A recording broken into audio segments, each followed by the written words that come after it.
dans les assemblées où la parole d'Allah subhanahu wa ta'ala est rappelée, pour que tu récoltes un bénéfice immense, et aussi pour que tu mettes en pratique leurs enseignements. Et ça, c'est un bénéfice immense, parce que, comme vous savez, ce sont des paroles qui vont vous élever vers le bien, quoi qu'il arrive. Quoi qu'il arrive, lorsque tu écoutes la parole d'Allah subhanahu wa ta'ala et que tu es sincère, dès que tu sors de la mosquée, en général, tu n'es plus le même que celui qui est entré avant. Tu as d'office un renseignement en plus dans ta vie et dans ta pratique. Il faut qu'il y ait un changement. Parce que pour la prière, vous savez, c'est-à-dire que si tu pries, tu sors de la mosquée, logiquement, tu n'es pas censé commettre le fahsha ou bien le munkar, tout ce qui est les actes de turpitude ou les actes de blâmage. Sûr et certain. C'est-à-dire si tu sors et c'est l'inverse, sache que ta prière, elle ne t'a rien apporté. Elle n'est pas faite comme il se doit. Parce qu'Allah a donné sa parole. L'école elle commence avec inna, c'est-à-dire certes, il n'y a aucun doute. La prière, justement, elle est là pour t'aider à changer. Et aussi, automatiquement, s'éloigner de toute chose qui pourrait donc éloigner les cœurs d'Allah subhanahu wa ta'ala, comme les fréquentations, les mauvaises fréquentations, les lieux où le mal règne. Alors, on n'a jamais interdit à quelqu'un d'aller boire un petit café dans un local. Mais il y a une différence entre un local et un café. C'est différent, très très différent. Interdit aussi d'aller dans un mariage, non. Mais il y a le mariage où il y a, alhamdoulilah, de l'islam, mais il y a le mariage où il y a de l'égarement, musique, mixité, tout ce que vous voulez.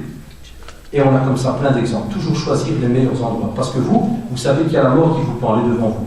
Et la mort peut vous prendre à n'importe quelle seconde. Donc faites ton possible pour être dans l'endroit, le meilleur endroit possible qu'il y ait. Même si c'est un ami qui te demande, viens 2 minutes, là, je ne rentre pas là. C'est pas mon endroit, c'est pas dans mes habitudes, et comme je crains Allah subhanahu wa ta'ala, je ne veux pas qu'il me voie dans un endroit où je sais qu'il sera subhanahu wa ta'ala en colère vis-à-vis de moi. Est-ce qu'on ose le dire? On n'ose pas dire. Il faut faire attention. Donc, ici, comme vous voyez, vous pouvez revenir vers le livre, je crois qu'ils l'ont même traduit en français, donc le Madarij Salikin. Je crois qu'ils l'ont traduit en français, le sentier des itinérants, si je me trompe pas, n'est-ce pas? Donc il a été traduit, résumé donc en français. Et aussi, point F, observer et honorer les devoirs prescrits par Allah subhanahu wa ta'ala, ça veut dire qu'on doit accepter tous les devoirs qui nous ont été donnés. Et ici, je fais une remarque à ceux qui, par exemple, ne sont pas capables de mettre en pratique certains actes. Je donne un simple exemple pour les sœurs. C'est un bête exemple, côté sœurs. On va faire en sorte que Allah subhanahu wa ta'ala, et vous savez, donc a rendu le hijab obligatoire, le voile, il est obligatoire. Et on va dire que par exemple la sœur, elle est mesquina dans son petit cheminement, elle fait son possible. Elle n'arrive pas encore à le mettre. Il est préférable que la sœur donc dise que je ne suis pas capable, et je fais mon possible, Allah et avocat là pour moi, et moi, il n'y a que de dire oui, mais je ne pense pas que, et je crois que, et je, tout ça pour essayer de trouver un prétexte et une excuse. Alors qu'à l'intérieur, elle sait pertinemment bien qu'elle est musulmane et donc elle croit au Coran et à la Sunna. Donc c'est comme si elle rejette la parole d'Allah subhanahu wa ta'ala. Alors on dit qu'on doit observer et honorer les devoirs prescrits par Allah subhanahu wa ta'ala. C'est un signe de comportement et d'acceptation vis-à-vis d'Allah subhanahu wa ta'ala. Et la même chose côté garçon. Lorsqu'on parle par exemple, subhanallah, de certaines choses qui sont apparentes, que ce soit la barbe ou bien l'habillement ou ceci ou cela, c'est pas parce que tu t'habilles stretch là que tu n'as même pas moyen de prosterner si on t'explose. C'est pour ça que tu dois trouver des excuses et me dire oui, mais Kada et ceci, mais ça c'est une nouvelle marque et vous connaissez pas. Non, comment raconter ta vie, une nouvelle marque ou pas, Kada. Soit tu suis, soit tu n'es pas capable, soit honnête, dis-moi voilà, je ne suis pas capable. Hein? Donc ça c'est important. Donc c'est pour cela que voilà. Donc ça c'est quelque chose de très très important. Il faut ne pas être celui qui va rabaisser un devoir prescrit par Allah subhanahu wa ta'ala, ou rabaisser un enseignement d'Allah subhanahu wa ta'ala, parce que lui à l'intérieur il n'est pas capable d'avancer ou de faire quelque chose. Aussi, craindre Allah, et on arrive donc à la fin, craindre Allah subhanahu wa ta'ala en public comme dans l'intimité. Ça, c'est un signe de comportement, mashallah, très très élevé vis-à-vis d'Allah subhanahu wa ta'ala. Sinon, tu es un hypocrite. Si tu veux montrer que tu es un hypocrite, c'est avoir 2 faces. C'est que quand tu es devant les gens, tu montres de l'islam. Et quand tu es seul, voilà, il n'y a pas d'islam, il n'y a rien, pas de prière, pas de comportement, et tu regardes n'importe quoi. C'est ce que faisaient les hypocrites. Ils n'avaient pas d'islam à l'intérieur d'eux. Ils détestaient le prophète sallallahu alayhi wa sallam. Ils ne reconnaissaient pas Allah subhanahu wa ta'ala. Mais lorsqu'ils étaient avec les musulmans, ils leur montraient qu'effectivement ils aiment Allah subhanahu wa ta'ala. Revenir à la sourate les hypocrites. Et c'est pour cela qu'on vous dit, crains Allah où tu es, où que tu sois. Crains Allah. La hadith du prophète, ça se rappelle. Crains Allah où que tu sois. Et nous, comme vous le savez, on n'arrête pas de le dire aux jeunes, mais on a déjà parlé dans les autres conférences les autres mois. Il y a des parents, là, s'il fallait leur demander vis-à-vis de leur enfant, ils ont une certaine image. Mais si jamais tu vas demander à un éducateur à l'école, il va dire non, c'est pas celui-là que je connais. Si, c'est le nom de famille intel, des photos, c'est un russe, il débat, il fait, ou là, si c'est une fille, et là, il y a des personnes qui ont des doubles vies comme ça. Ça, c'est un manque de respect total vis-à-vis d'Allah subhanahu wa ta'ala, et comme on vous dit, c'est une des formes d'hypocrisie, comme vous le savez. Donc, vous aurez remarqué que Allah subhanahu wa ta'ala est très très important, comme vous l'avez vu, donc, de le craindre, et aussi d'être juste vis-à-vis de lui. Parce que même nous, on a des devoirs, des obligations vis-à-vis d'Allah subhanahu wa ta'ala, parce qu'on a dit Ashhadu an la ilaha illallah. Et le fait que tu as dit Ashhadu, que tu témoignes, ça veut dire que tu reconnais Allah subhanahu wa ta'ala, que tu acceptes de lui toutes les règles, tu acceptes de lui tout ce qu'il va te demander, les injonctions, qu'elles soient divines ou bien prophétiques, car il y a la deuxième partie de la shahada, qui est le fait de reconnaître Muhammad sallallahu alayhi wa sallam comme prophète, comme envoyé, comme messager d'Allah subhanahu wa ta'ala. Et à ce moment-là, le croyant sait qu'il devra automatiquement bien se comporter avec la parole d'Allah subhanahu wa ta'ala. Parce que Allah subhanahu wa ta'ala, on ne connaît de lui que ce que l'on a appris. Par quel biais, Shabab? Et ça, c'est le mot de la fin. Par quel biais? Par le Coran et la Sunna. Enfin, voilà, c'est un résumé de ce gros chapitre qui est de comment se comporter donc vis-à-vis d'Allah subhanahu wa ta'ala. Et comme vous l'avez remarqué, il y a encore beaucoup de choses à dire, mais si je pense, Inch'Allah, on ne met rien en pratique ce qu'on a expliqué donc aujourd'hui, je crois que Masha'Allah, il pourrait y avoir beaucoup de changements en nous et aussi dans la communauté. Parce qu'Inna Allah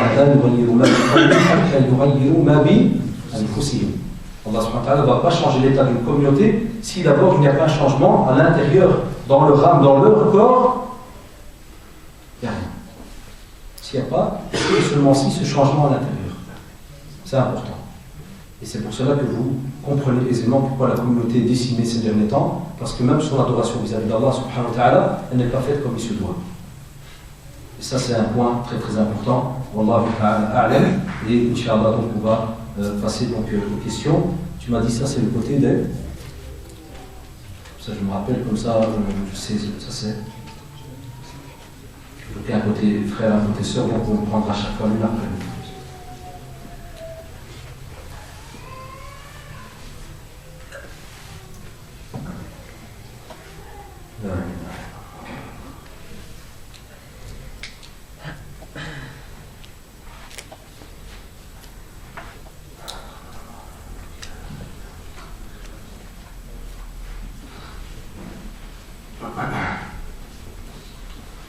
Si la personne dit est-ce que la colère d'Allah est négative sur les non-musulmans, elle est négative sur toute personne. Et on ne parle pas, comme on l'a expliqué tout à l'heure, par rapport donc à la tribu. C'est différent. Mais dès qu'on parle de colère d'Allah subhanahu wa ta'ala, il faut faire attention. Parce que celui qui est maudit par Allah subhanahu wa ta'ala, c'est quelqu'un subhanallah qui a perdu la clémence d'Allah subhanahu wa ta'ala.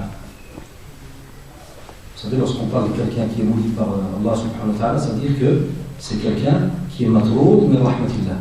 Ça veut dire qu'il a été rejeté de la clémence d'Allah subhanahu wa ta'ala. Et cela, Allah, peut même arriver à un croyant. Des fois, tu peux avoir un croyant, un musulman. Quand tu prends le prophète sallallahu alayhi wa sallam, le prophète sallallahu alayhi wa sallam dit que Allah subhanahu wa ta'ala maudit.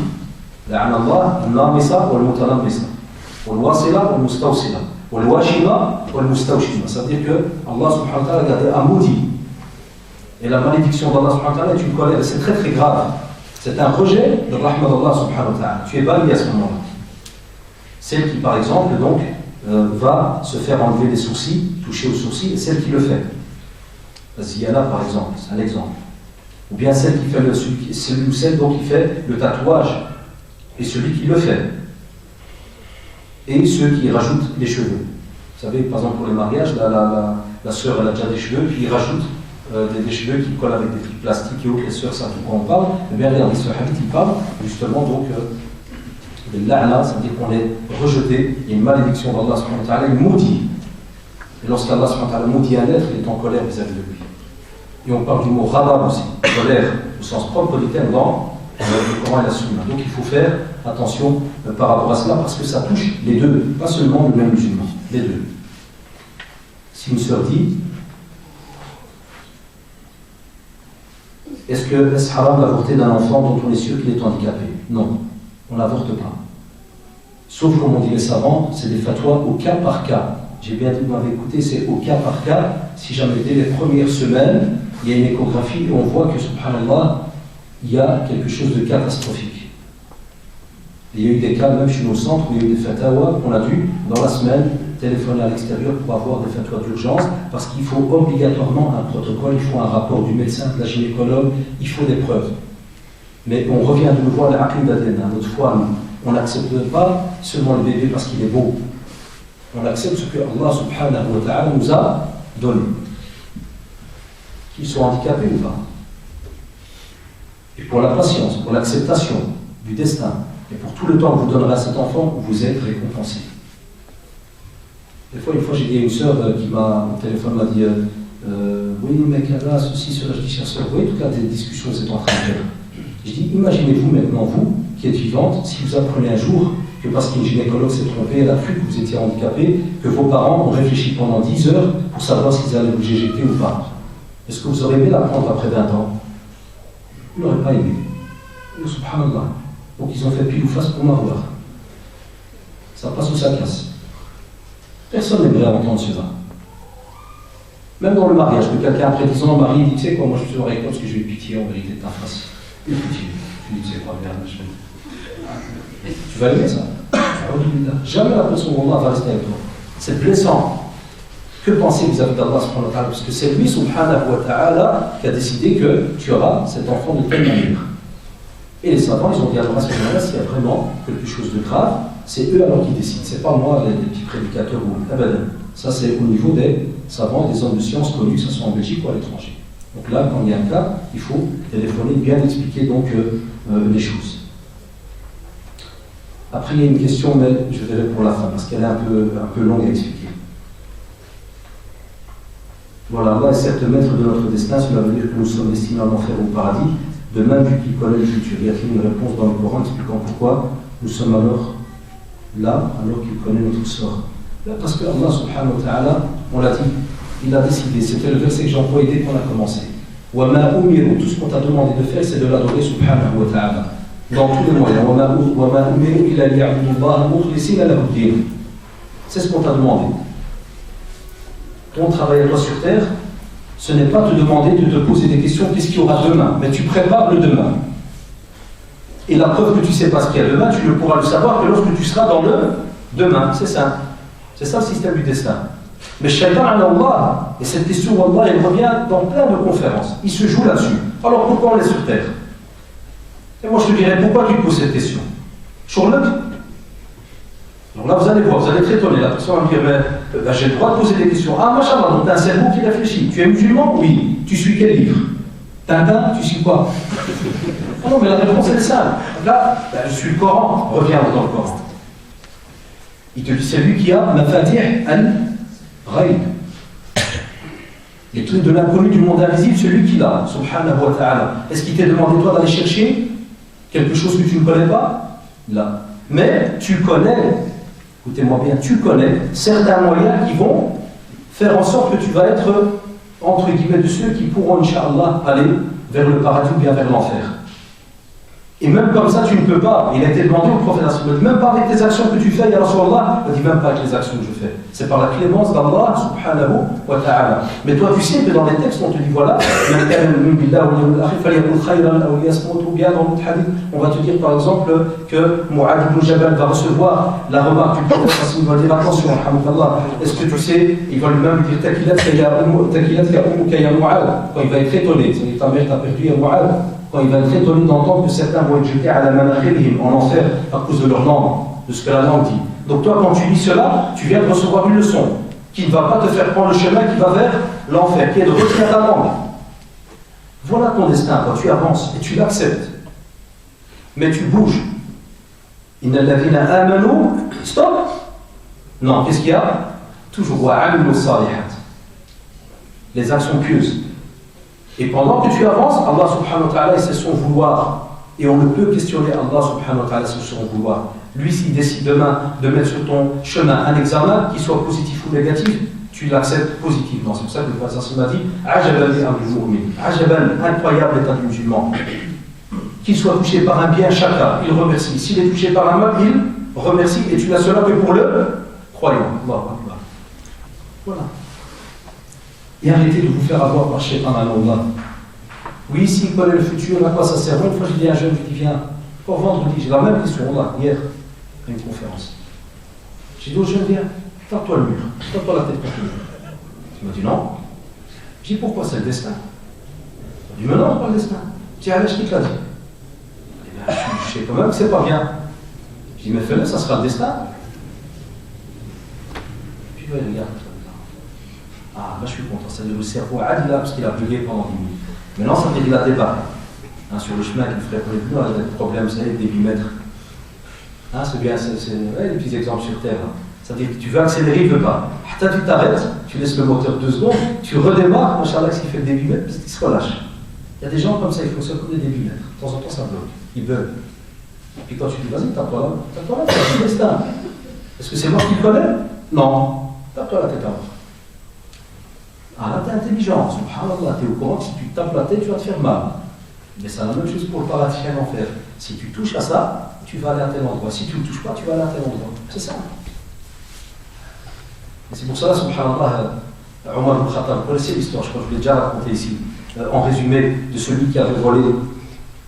Un voleur s'est fait attraper, il l'a emporté chez le Khalifa Omar. Il a voulu faire le malin. Il a dit à Omar, j'ai volé. Et tu sais bien, c'est le destin. C'était écrit que j'avais volé. Omar lui a dit, il n'y a pas de problème, je vais couper la main, c'est le destin. Je vais couper la main, ça sera le destin. Tu regardes quelle intelligence. Ouais, donc il faut faire attention parce que c'est une question des fois qui embête souvent certains parmi nous.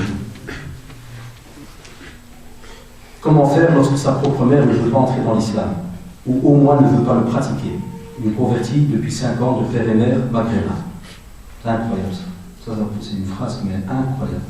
Regardez, une convertie depuis 5 ans de père et mère maghrébin. Ça c'est beau. C'est-à-dire des maghrébins, mais comme il dit, voilà, ils ne veulent pas entrer dans l'islam. Ça prouve que beaucoup de gens pensent que parce que ça s'appelle Abdullah, et Khadouj ou bien n'importe, automatiquement c'est musulman. Là, voilà, vous avez la preuve. Et d'un couple qui a renié l'islam et qui n'a pas de pratique, Allah subhanahu wa ta'ala a sorti une sœur qui pratique, masha'Allah. Allah subhanahu wa ta'ala te dit, chère sœur, et continue dans ta guidance. Mais, est-ce que ça veut dire que vis-à-vis de tes parents, tu arrêtes? Là, tu continues à leur parler de la meilleure manière. Tu leur fais des rappels de certaines manières. Pas tout le temps, pas comme un clou, pas tous les 10 secondes. Tu peux offrir des fois un cadeau. J'ai expliqué ça plusieurs fois dans des conférences. Il y a des jeunes dans les bureaux où ils n'ont pas le tact. Par exemple, c'est bien que la sœur pose la question, parce que vous imaginez, si elle est tombée sur une sœur qui ne s'y connaît pas, elle lui dirait, chère sœur, ma mère et mon père sont peut-être, leurs ancêtres étaient musulmans, mais eux, ils n'ont rien à voir avec l'islam. Ils ne prient pas ni rien, puis la sœur lui fait, t'inquiète, j'ai un bon livre pour toi. T'inquiète. On devient bien, un beau livre, tu vas aller en enfer. Et puis tu leur donnes ça et tu vas voir ça passe. Ben non. Commence par un baptême, un beau chemin vers le paradis. Vous savez, j'ai avant des titres comme ça maintenant, ils existent sûrement en conférence. Toujours comme la histoire de Tariq, d'abord faire aimer. Pourquoi il y a eu la période mécoise? Parce qu'on devait d'abord éduquer toute une communauté qui était dans le pays, dans l'alcool, comme a dit Aïcha de Ranra. Si le prophète était venu, aurait interdit l'alcool à la seconde, il n'aurait pas suivi. Il y avait des gens qui tuaient pour 1 million, ils enterraient des filles vivantes. Ruine, il y avait. Et il a été avec eux comment? État par état. Et puis la période médinoise, subhanallah, en résumé, maintenant je résume, période de Médine, les lois descendent. Comme pour dire, on ne rigole plus. Ça fait. On l'a expliqué pendant autant d'années, on parle de 10 et 13, vous êtes au courant, donc on l'a expliqué pendant autant d'années, maintenant il faut passer à la pratique. Très très important. Eh bien, la même chose, tu avances avec tes parents. Et à la fin, vous connaissez le verset, c'est comme il s'est passé avec l'oncle du prophète. Innaka la tahdi man ahbabta walakinna Allah yahdi man yasha. Non, ce sont des réponses, vous êtes habitués à entendre.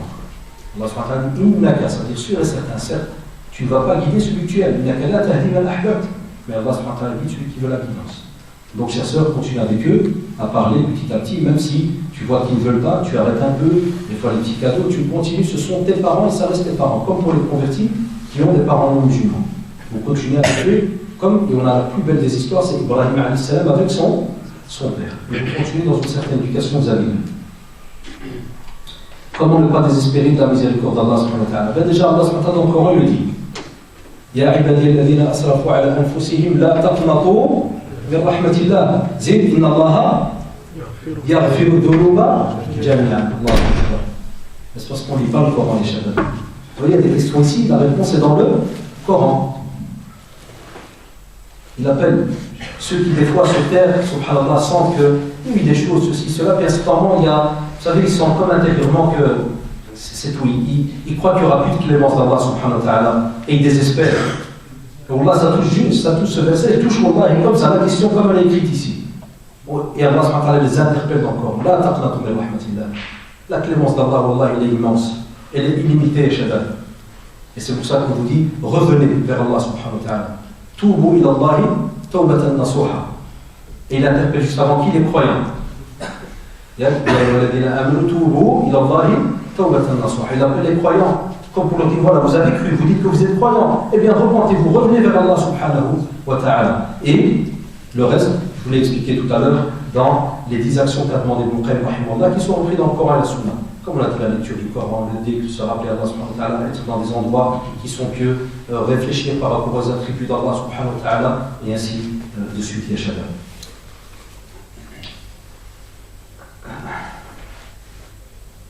Que dois-je faire si j'ai commencé à prier depuis une semaine, car les examens vont arriver?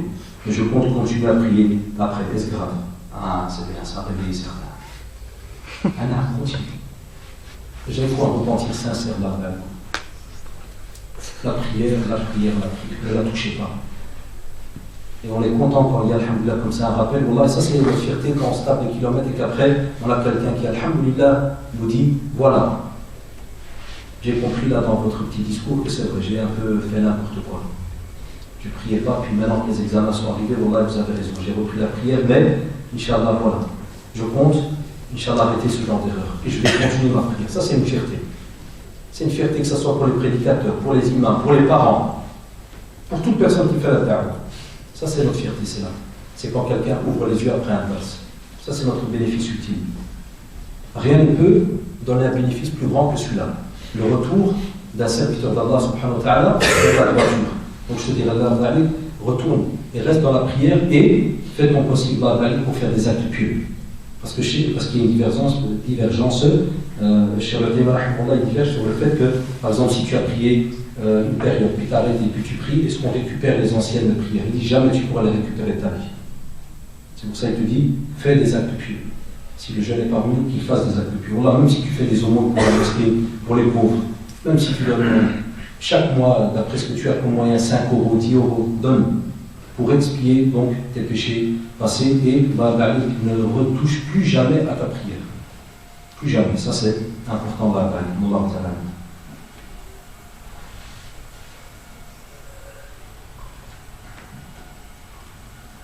Jazakumullah. Si une sœur ici dit qu'elle voulait donc remercier par rapport à une conférence qui s'appelait « Quelle personne es-tu » La personne dit c'est le déclenchement de mon iltizam, du retour donc, dans sa droiture. L'iltizam, donc quelqu'un qui est multazim, c'est-à-dire il revient dans l'istiqama. C'est pour ça que le Cheikh Al-Taymi rahimahullah, il préférait qu'on dise qu'on est mustaqim, mais pas multazim. Pas mustaqim, quelqu'un qui est sur le chemin de la droiture, et donc il dit alhamdulillah. Vous voyez, de nouveau, ça fait plaisir. Et ça c'est, entre nous, ça c'est le meilleur des bénéfices. Wallah, et ça vaut mieux qu'une lettre qui te dit vous venez de récupérer 10 000 € car on s'est trompé. Wallah, et les 10 000 partent. Mais un retour vers Allah subhanahu wa ta'ala, ça part jamais. Et le bénéfice il est immense, comme vous le savez donc le jour du jugement dernier. Je fais un job étudiant dans une sandwicherie et je lave des verres de vin. Est-ce que je peux continuer? Non, change d'endroit. Et comme vous connaissez la tradition prophétique, celui qui délaisse quelque chose pour Allah subhanahu wa ta'ala, Allah subhanahu wa ta'ala lui donne ce qu'il y a de mieux. Et dans le Coran, vous le savez, fais un conseil, c'est un conseil. Si tu crains Allah subhanahu wa ta'ala, eh bien Allah subhanahu wa ta'ala te trouvera une issue, trouve un autre job. Mais ne manipule pas comme ça le vin et l'autre. Certains savants, ils ont dit, spécialement ici, pourquoi j'ai répondu comme ça? Parce que c'est un job étudiant, c'est-à-dire que tu n'es pas obligé, entre guillemets. Mais il est arrivé qu'on a eu comme question au centre, et que ma chère, ils ont donné comme fatwa que, ok, si jamais une personne est bloquée, parce que vous savez, il y a des lois, que, par exemple, si jamais tu es dans un boulot, et tu viens d'apprendre c'est haram, si jamais tu donnes ton préavis, on ne te donne pas le chômage. Ça n'a pas une excuse, voilà, vous le savez. À part la maladie ou bien restructuration personnelle ou ceci. Mais quand toi tu donnes le préavis, le chômage ne te paye pas. C'est-à-dire en général, ceux qui le font, c'est ceux qui savent qu'ils vont automatiquement trouver un travail le lendemain. Mais tu viens, tu donnes ton préavis, tu n'as plus rien. Là, les savants, ils ont dit, il peut rester provisoirement le temps qu'il trouve un autre travail. D'accord, ça c'est important. Et il y a eu un troisième avis où certains ont dit que lorsque tu nettoies, ce n'est pas la même chose que quand tu travailles dans le domaine de l'alcool. Ça c'est un avis très petit, que tu retrouves quasi jamais chez les grands savants. Parce que certains disent, ouais, mais moi je nettoie, je ne fais rien. Et puis en général, quand tu es dans une sandwicherie, en général, il peut arriver que tu serves et ainsi de suite, et tu es dans un endroit où il se vend l'alcool, et tu es dans un endroit, vous savez pourquoi est-ce que l'on dit, à ce moment-là, automatiquement, la personne trouve un autre job d'après les moyens que la personne a. Allah ta'ala. Étant converti dans ma famille, j'ai souvent droit à des remarques, des pics. Je porte le gilbab, ce qui ne facilite pas la situation. Comment réagir face à eux? Avec un beau sourire. Avec un de ces sourires de la mort. C'est-à-dire avec des dents bien pointues, bien aiguisées, bien brillantes. Beau sourire. Ah oui, ça tue. Tu veux tuer quelqu'un? Vous voyez, nous, par exemple, nous à Bruxelles, il ne faut pas croire, parce qu'on a à Bruxelles qui a plein de maghrébins, demandez aux frères qui habitent là-bas, ça arrive, des fois, tu es dans le tram. Les filles, nous, on dit encore rien, bon, ouais. On dit, ah oui, les remarques commencent. Et on est habitué. Pourquoi? Parce qu'il fait chaud, c'est vrai ou pas? Pendant l'année, quand il fait froid, même les Belges, ils mettent des fois le chapeau, même les vieilles, ils mettent des petits hijabs en plastique. Personne ne parle. C'est logique, il fait froid. Ma fille m'a dit, elle a vu, il crevait de chaud, ben, j'étais dans le tram avec ma soeur, tout le monde qui me regarde. Voilà, c'est la période. Et ils sont habitués depuis des années, je leur dis, chaque fois que quelqu'un faites semblant, vous allez comme ça, puis vous la regardez, on dit, ouais, qu'est-ce qui se passe? Ils sont vite géniaux, ils se disent, ah non, c'est très hypocrite, vous connaissez la scène. Non, Même moi, une fois, je reviens du centre, parce que c'est mon costume de travail, hein. Vous imaginez, je travaille à Schumann, donc on descend, il y a la Commission européenne, ils connaissent, je vois aussi des frères Inch'Allah, donc je passe par là, combien de regards il a? À l'aise. Quand les jeunes ils passent avec des pantalons mi-pètes là, mi-fesses, ou là, comment on les appelle. Ça, c'est à l'aise, c'est la mode. Les types qui passent avec plein de trous partout, là, tu sais, plein de. Tranquille. Les junkies, tout ce que vous voulez. Toutes les races que vous voulez, ça, c'est à l'aise. Et nous, on va tomber dans le stress. Laissez les pics, on va laisser parler. Au contraire, au plus ça parle, au plus tu as du bénéfice. Laisse parler. Vous allez voir, ne croyez pas, chers sœurs, qu'il n'y a que vous qui avez des pics. Même dans nos familles musulmanes, il y a des pics. Il y a des jeunes qui m'envoient des fois des mails. Depuis que j'ai laissé la barbe, ma famille me dit que je suis sale. Je suis khanz. On a au téléphone, des fois, certainement, même au téléphone, on dit, ouais, il me dit, tu as kimala khanz. Je dis, laisse. Ils insultent le prophète, laisse. Toi, tu leur fais la remarque, tu dis, taqullah, c'est une sunna qui est obligatoire. Mais vous attaquez le prophète, là. Donc les pics, il y en aura toujours. Et encore plus maintenant, avec tout ce qu'on entend à la télévision, Wallah, vous aurez encore plus de pics que d'habitude. Et toujours là, dans les cours, ceux qui sont touchés par des examens comme ça, ayez le réflexe de penser au prophète. Le prophète a été insulté, frappé, rabaissé, tout ce que vous voulez, traité de tous les noms. Et regardez, machallah, sa patience, qu'est-ce qu'elle a donné? Elle a donné une communauté musulmane qui se trouve dans le fin fond du monde. Et le musulman, il est examiné sur terre. Justement, on va être testé. On vous teste et pour voir quel est le meilleur d'entre vous dans les actes.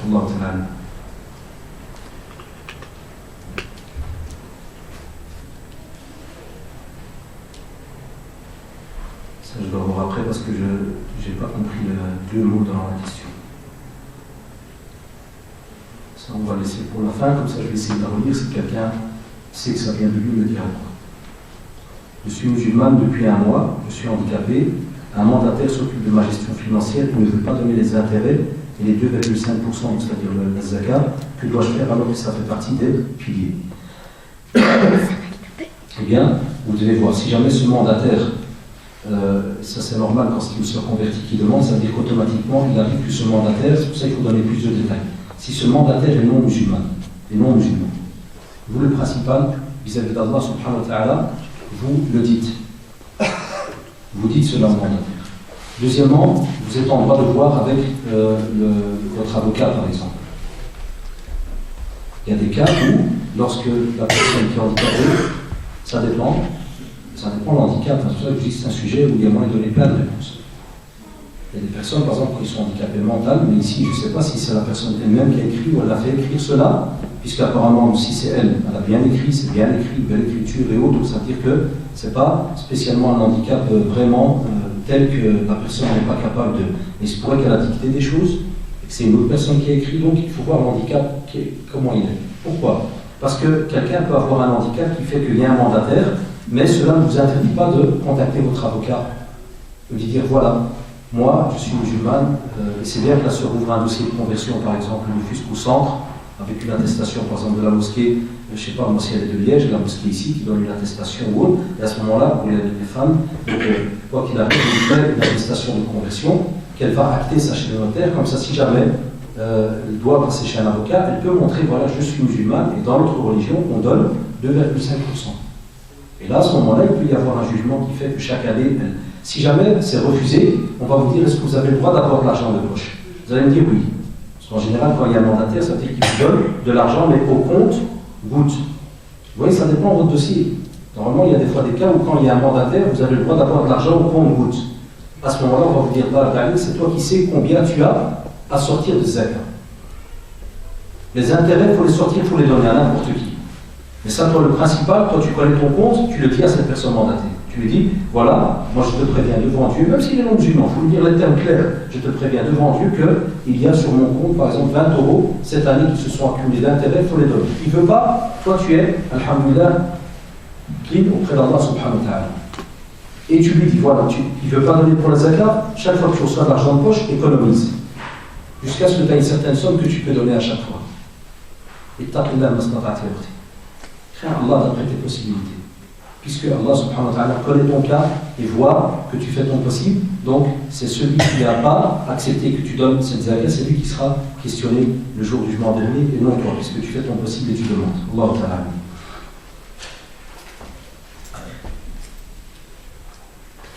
Ce que je connais de la sunna, c'est que l'ange de la mort ne rend pas visite comme ça plusieurs fois par jour. Il est envoyé, mandaté par Allah subhanahu wa ta'ala pour venir donc prendre une âme. Dès qu'il reçoit l'ordre pour venir prendre une âme, il vient et il prend cette âme. Le reste, Allah ta'ala a'lam. Si quelqu'un a un autre texte ou autre qu'il connaît, Allah on est étudiant et on est prêt à l'apprendre. Allah ta'ala.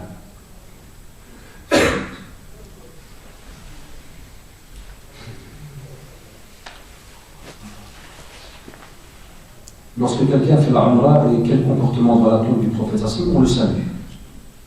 Et j'espère que vous aurez le temps de le faire. Vous allez être écrabouillé, quoi qu'il arrive.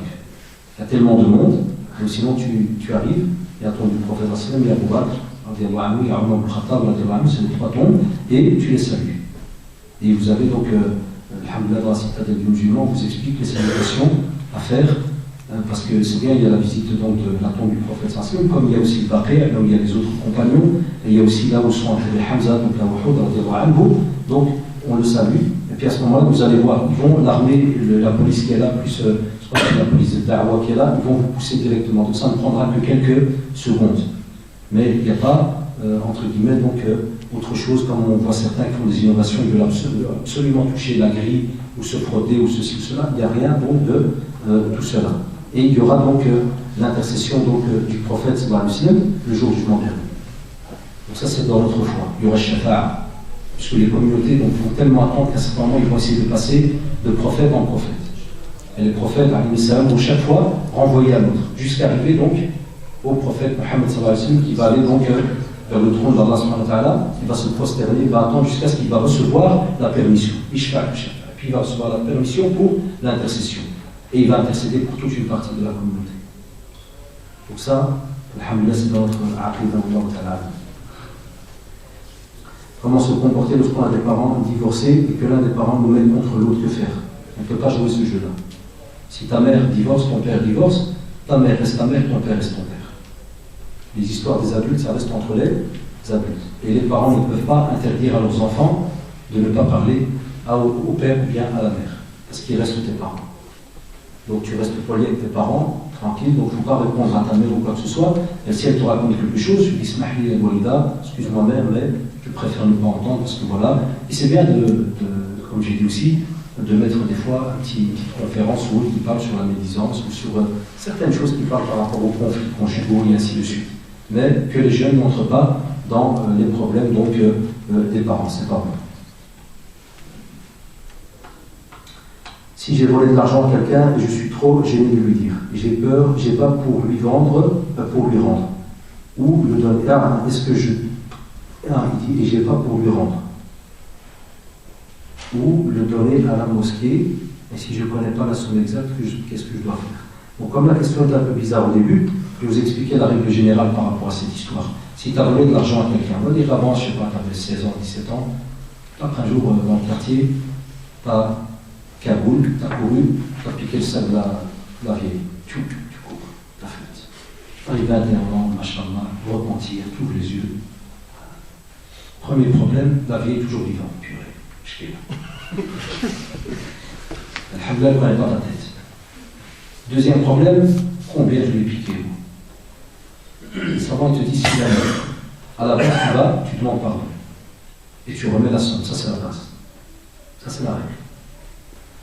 Comme disent les savants, dans le repentir, c'est une condition qui rajoute. Tu vas chez la personne, tu demandes pardon. Mais ils disent si jamais, c'est pour ça qu'il y a une petite fatwa qui a été rajoutée spécialement ici en Europe, parce que des fois il peut arriver que tu vas toi sincèrement chez la vieille, bonjour madame, je suis votre voisin, à la maison d'à côté, il y a 3 ans, vous avez volé votre sac, on va te regarder. Et des fois, les vieilles, ils ont des petits appareils d'urgence pour appeler la police. Ça, il y a un plein que ça passe. Elle va rapprocher Alhamdulillah, puis elle rentre sa main. Ah, c'est toi qui m'avais volé, puis elle appuie. Ah, c'est bien, bien. Parce que je me demandais bien qui c'était ce petit. C'est toi, mon père.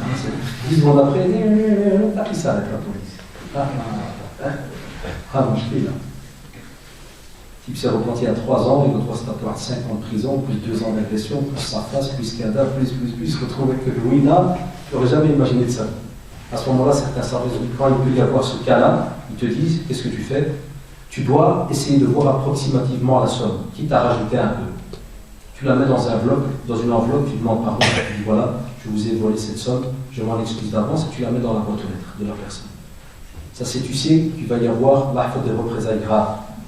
Comme par exemple, maintenant, des jeunes chez nous à Moulin nous demandent ça. Et eux, ce n'est pas des affaires de vieilles. Puisqu'à Moulin, 90% est musulman. Là. Donc, le problème, c'est que par Moulin, là où il y a la place. Et donc, quand ils se volent, c'est entre Marocains. Et vous savez très bien qu'entre Marocains, quand il y a un vol, c'est une condamnation à mort. Si Monsieur Hassan, il n'y a pas de excuse-moi, cher frère, j'ai volé, je me suis repenti, j'ai écouté une conférence du frère Intel, maintenant je reviens à Allah. Avant que tu reviennes, tu remets en marche avec lui. C'est déjà foutu. Là, on te dit effectivement, il n'y a pas le choix, ta vie est en danger, donc tu passes par ce biais-là. Ça va, ça c'est une des fatwas qu'on donne chez nous aussi.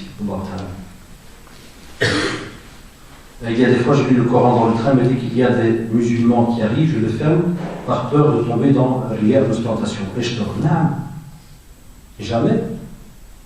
Qui est des musulmans? C'est pire là maintenant, dans votre question, c'est encore plus grave, parce que c'est des musulmans. Vous m'aurez dit, il y a des non-musulmans qui viennent. Je vous aurais dit au contraire, il faut continuer à lire. Donc, c'est des musulmans, au contraire. C'est même bien de lire et tu peux même des fois discuter. Et spécialement si vous avez, machallah, comme ça, un long trajet.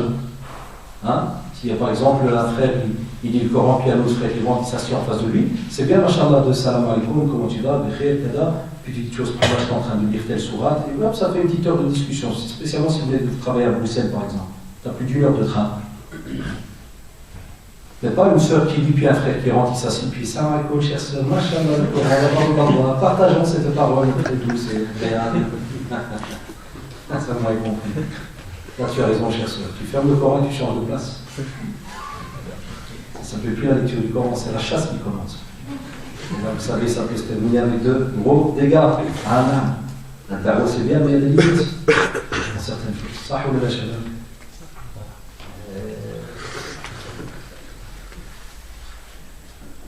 Pourquoi la femme musulmane doit-elle porter le voile? Parce qu'Allah l'a demandé, subhanahu wa ta'ala. Eh bien, cette réponse a toujours choqué certains. C'est tout. Oui, parce qu'Allah l'a demandé, subhanahu wa ta'ala. C'est ce qu'on vient de parler pendant plus d'1h10. J'ai un compteur devant moi. Pendant 1h10, c'est ce qu'on vous a expliqué.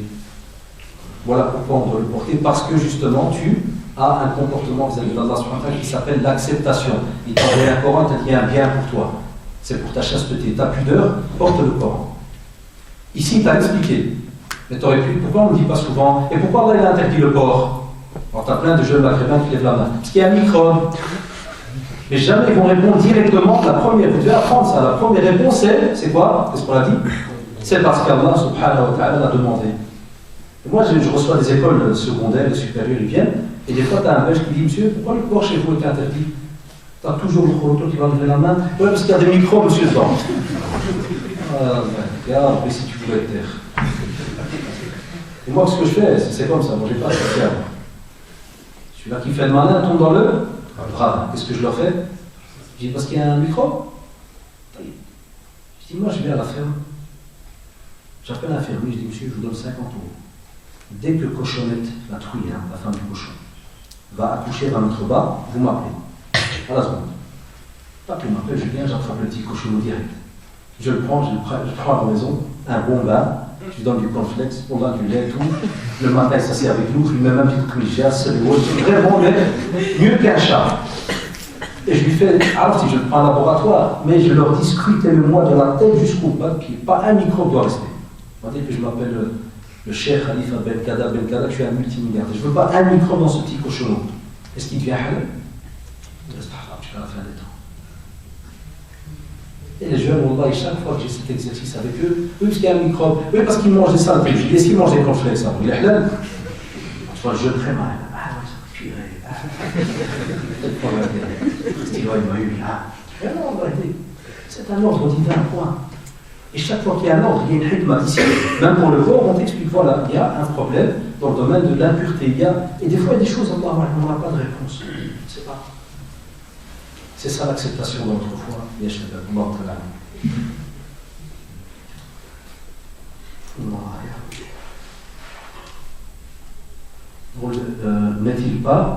M'est-il pas autorisé de porter le hijab après le mariage, sachant que mon futur mari ne veut pas épouser une fille non voilée avant le mariage? Qu'est-ce que ça veut dire? Donc, m'est-il autorisé de porter le hijab après le mariage? Ah, donc ça veut dire, c'est comme si vous voulez me dire, vous voyez, s'il faut expliquer, on peut la prendre différemment. Ça veut dire, est-ce que c'est comme si vous allez porter le hijab parce que votre mari ne veut pas que vous portez, que vous soyez donc une épouse qui ne porte pas le hijab. Alors donc lui, sa condition, c'est que vous le portiez. Et à ce moment-là, il dit, mais je vais me marier, je vais porter le hijab parce que mon mari ne veut pas. Non, quand on fait un acte d'adoration, on le fait pour Allah subhanahu wa ta'ala. Donc cet acte que vous allez faire, chère sœur, Allah, il n'est pas sincère. On ne porte pas le hijab pour son mari. On ne porte pas le voile pour son mari ou son père ou sa mère. On le porte parce qu'on a la foi que c'est chez nous un acte d'adoration et d'obligation. Et on fait plaisir à personne. C'est pour ça que nos amis belges se trompent dans certaines émissions à cause de certains maghrébins musulmans, mais qui ne connaissent pas en vérité la religion, qui leur disent oui, je le porte parce qu'à un certain âge, nos parents nous disent il faut le porter. Donc dans leur tête, qu'est-ce qu'ils se disent? C'est les parents qui obligent. Non, c'est Allah subhanahu wa ta'ala qui oblige. Les parents ne sont que intermédiaires pour transmettre le message. Et c'est une obligation divine. Donc, chers sœurs, rediscuter dans ce qu'on appelle al-muqabala, avec la présence du mahram, du tuteur, par rapport à cette histoire de hijab. Et ne le portez pas pour faire plaisir à votre mari. Ça ne se fait pas en islam.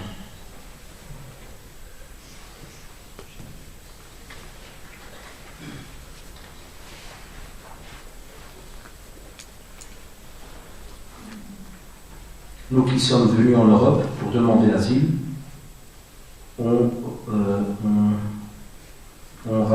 raconte des mensonges, on raconte des mensonges, on reçoit le CKS, cet argent pour nous, est-il illicite ou illicite? C'est illicite, on va. Que ce soit quelqu'un qui vient de asile ou pas d'asile. Le frère qui a posé la question, même si c'est un qui a demandé l'asile, T'inquiète, t'es pas le seul, il y a des Maghrébins ici parmi nous, ou peut-être pas, j'espère, j'invoque Allah, qu'il n'y en ait pas parmi nous, qui te dit moi, oh, moi je vais travailler. Et il va exprès habillé en pakistanais avec un turban, et il laisse les cheveux qui sortent comme ça, ils vont dans le bureau. Ça m'a. Et il dit même ça m'a pour taquiner, ça m'a c'est pour le boulot, pour le travail. Je sais très bien que le Belge va dire non, c'est complet. Le mandat qui vous bouge. Il y a des sœurs, la même chose. Exprès le jour où elle va pouvoir montrer qu'elle cherche du travail, elle s'habille mroboula avec un grand gilbab qui est long, alors qu'elle n'a jamais mis de ça. Et il y en a même qui font exprès d'aller. Maintenant, ça va, il y a la loi façon de parler. Hein. C'est pour ça qu'ils ont plus fait cette blague. Mais certains, avant, s'ils faisaient certaines, elle met même niqab, alors qu'elle n'a jamais mis de ça. Bon, ouais. Ça, il faut dénoncer ce genre de choses, que ça salit l'islam et l'image des musulmans. Elle va exprès habiller comme ça au bureau de l'ONM. Oui, c'est pour l'emploi. C'est normal qu'elle va dire, oh, madame, il n'y a pas de place. Donc, haram, elle a une sale intention. Puisque les savants te disent que l'argent a été donné pour les demandeurs d'emploi. Mais si tu étais quelqu'un qui a toujours été habillé comme ça, que ça soit un homme ou une femme, là, alhamdoulilah, tu es sincère. Et là, ton argent, tu en fais ce que tu veux. Mais mentir pour avoir de l'argent, ça c'est la faute du centre, on ne peut pas. Si quelqu'un a autre chose, on va Qu'est-ce qu'on fait si la mosquée est loin de chez soi pour la prière? Cher frère, ça dépend. Hein. Il y a le bus, il y a la voiture, sauf si tu me dis qu'elle est à 50 km et qu'il n'y a rien, 50 km à la ronde, peut-être que certains, celui qui a posé la question, peut-être qu'il vient machallah d'un village, il n'y a rien. Tu crains là comme tu peux. Fais ton possible. Oui, c'est pas comme ceux qui habitent dans les quartiers, ceux-là, ils n'ont pas d'excuses. Mais peut-être qu'il y a des frères, je donne un petit exemple, des amis qui, subhanallah, des amis à moi qui habitent côté de Arlon, mais il n'y a qu'une mosquée, mais lui il est dans un village qui est à peu près 80 km d'Arlon. Et il n'y a rien. Rien. Il a grandi là depuis des années, il n'y a pas de communauté musulmane. C'est normal qu'on ne va pas l'obliger à faire les 5 prières, comment il va faire? Donc il y a des cas extrêmes. Et ici donc, comme vous savez, il faut voir votre situation, qu'est-ce qui fait qu'il n'y a rien, quand vous dites loin, c'est quoi loin? Alors que le prophète a imposé au compagnon Abdallah ibn Maktoum qui était aveugle, tu as dit tu entends l'appel, il a dit tu viens. On sait qu'en Europe on n'entend pas l'appel, mais on a les heures et on sait à quelle heure il y a la prière de groupe. Donc ça veut dire quoi loin? Loin c'est... Il y a des personnes, quand tu dis 1 kilomètre, pour eux c'est la fin de la terre. Vous savez, les petits accents, les paresseux, qu'on appelle les crevards. Type les crevés, le matin quand ils se réveillent, tu dis ça va Mohamed, je suis crevé. Tu viens de dormir, je suis crevé. À midi tu vois, ça va, je suis crevé. Le soir, ça va, je suis pété. Il y a des gens comme ça, tu dis 1 kilomètre, tu l'as tué. Ça, c'est pas normal, il doit bouger. Mais si le frère il est très loin, qu'il n'y a pas de bus, il n'y a rien, c'est normal que Marseille pourra. Spécialement s'il n'a pas de moyen de transport et que le dernier bus pour l'Aïcha, maintenant spécialement l'été, la prière de l'Aïcha commence à avancer, il devient très tard, donc il n'a pas le choix par rapport à cela.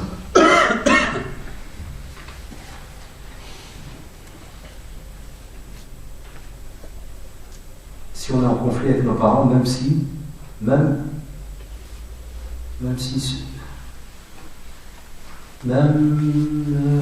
ce sont eux qui sont en tort, est-ce que nos bonnes actions sont-elles quand même acceptées? Mais attention, quand vous dites le mot conflit, il faut voir votre intention, ce que vous êtes en train de m'expliquer là.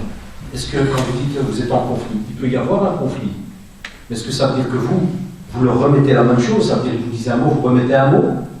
Parce qu'il peut y avoir un conflit sans que vous l'insultez, ni rabaissez ni quoi que ce soit vos parents. Là, alhamdoulilah, vos actions sont bonnes. Deuxièmement, quel genre de conflit il y a? Parce qu'il y a des conflits où on vous demande qu'est-ce que vous avez fait pour être tombé en conflit. Et des fois, certaines personnes pensent qu'ils ont tort, c'est-à-dire que leurs parents ont tort alors que c'est eux qui ont tort. Je donne un bête exemple. Tu veux te marier avec un tel. Ton père ou ta mère te dit un instant. Toi, tu rentres en conflit avec eux. Qui est en tort? C'est toi. Pour moi, c'est toi. C'est pas ta mère ou ton père. Ils sont tout à fait en droit de réfléchir, de voir avec toi, de discuter, de rencontrer le futur mari, par exemple, la future mariée, et ainsi de suite. Donc là, si tu rentres en conflit directement et tu me poses la question, c'est qui est en tort? C'est toi qui es en tort. Vous voyez, ça dépend quel genre de conflit. Il faut toujours, je vous ai déjà dit plein de fois, et c'est bien pour la prochaine fois qu'on se voit, toujours donner le plus de détails possible. Parce qu'une réponse dépend des détails que vous donnez au Allah Ta'ala. On arrive, Inch'Allah, c'est bien, on arrive à la fin. Et elle ressemble à une autre question par rapport au conseil pour le respect vis-à-vis des parents, ça demande toute une conférence, on en a déjà fait. Vous pouvez voir cela donc en CD, mais le principal, sachez que toute personne qui veut, et justement, je vous ai dit sur le chemin, c'est ce que j'écoutais comme base avec les frères, hein, donc